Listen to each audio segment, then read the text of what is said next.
Hey, this is Sky. Welcome to my YouTube channel. So let's talk about posture. Let's talk about breathing. How does a warrior stand? How does a warrior breathe? I want to know because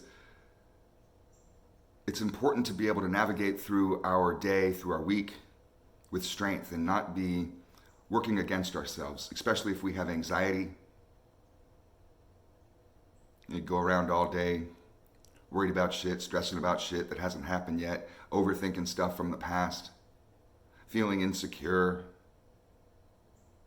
feeling unconfident, going through bouts of weakness, wondering if I can do it, wondering if I'm good enough, wondering if I'm strong enough, wondering if people like me, if people love me. All these kinds of things are on the negative side of the spectrum, and we need to be able to pay attention to our posture. Let's start with our posture.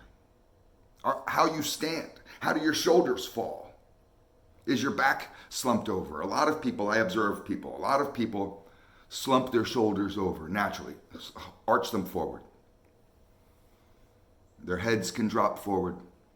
They're focused down. A lot of people don't look straight ahead and they don't look up. They're looking down at their feet. That's a passive posture. When you're looking down, physically facing down, that's posture of weakness, posture of passivity, the posture of a pussy. So how does a warrior stand? A warrior stands with the shoulders down, back, chest out. Imagine that you're Superman and you're ripping off your shirt to show your big S underneath. You know when Superman does that and he's got his chest out? That's the position of your chest, shoulders down and back. You're not going to be a robot. You're relaxed like that. Practice it. That's a natural state. Anything else is forced, and you may have muscle memory, so it may feel natural to hunch over. It's just because you've been living too long in weakness. It's time to be strong. When you want to be strong, we have to think strong thoughts. We have to take control of our self-talk and to be redirecting our course constantly with positive affirmations. But there's a physical aspect to it. You have to go to the gym. You have to be able to eat right. You have to be able to stand right. Walk into a room like a warrior. There's a certain amount of aggression, but it's a controlled aggression. Motherfuckers will recognize that you're not just dangerous, but you stand out. People are attracted to that type of strength. Not all aggression is negative. People hear the word aggression and they retract back. But that's pussy shit. Those are soy motherfuckers. They don't know how to be men.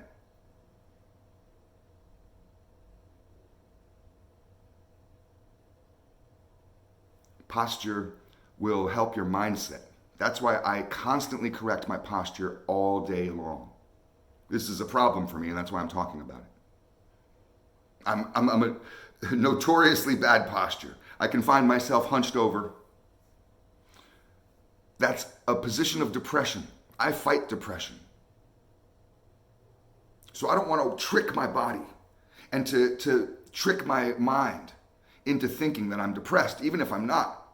I could be having a fine day, but if I'm going around with a posture of depression, of weakness, your mind takes those cues, gets that signal. I don't care what's going on in your life. Straighten up. Relax.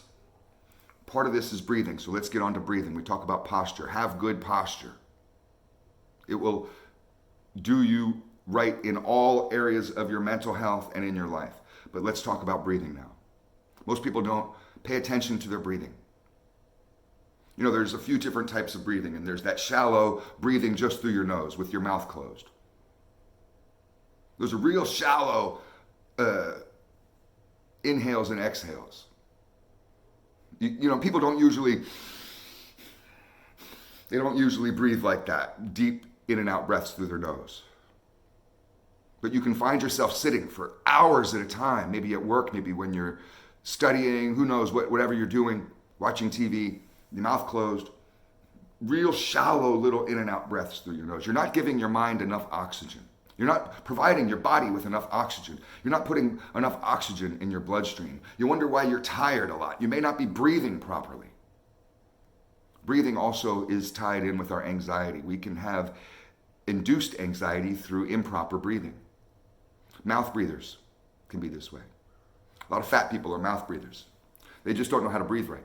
It's not that there's something medically wrong with their nasal passages. They're just, a lot of people don't know how to breathe right. I know it sounds funny. I know how to breathe. The baby knows how to breathe. We're not just talking about bringing in air. We're talking proper breathing. They teach you this in martial arts. They teach you this in many different forms of combat. How to be calm. How to stay calm. A warrior stays calm. Always. Especially in battle.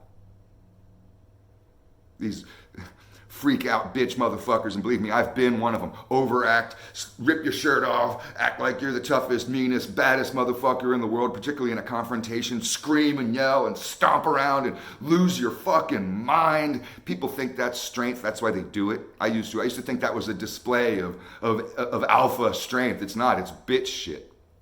A true alpha, a true warrior remains calm. You do this through proper breathing,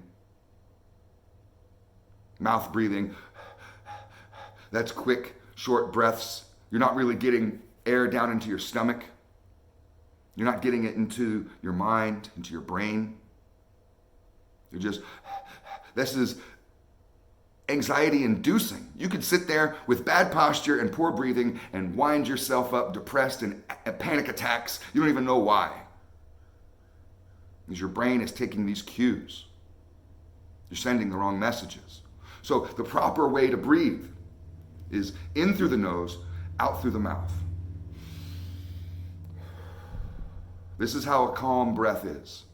Always monitor your breathing.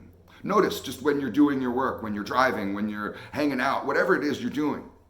Just notice how are you breathing? Am I breathing properly? Get some air into you. It'll clear your mind. It releases, it gets rid of that negativity. Imagine with every breath that goes into you, it's like a cleansing air that pushes out that dirty, rotten air. And I mean, you're cleansing your entire body and mind with every breath. In through the nose, out through the mouth. Remember your breathing when you're agitated. Remember your breathing when you're afraid. When you're in the midst of an anxiety attack, the first thing you do is check your breathing. Breathe right, stand right. It'll change how you think, I promise you. I stay on top of this stuff all day long. It's a chore. It is. I'm constantly, if you were to hang out with me, you'd notice I'm constantly trying to correct my posture. But I'm doing this for mental health reasons. To make myself more powerful and stronger. Thanks for watching.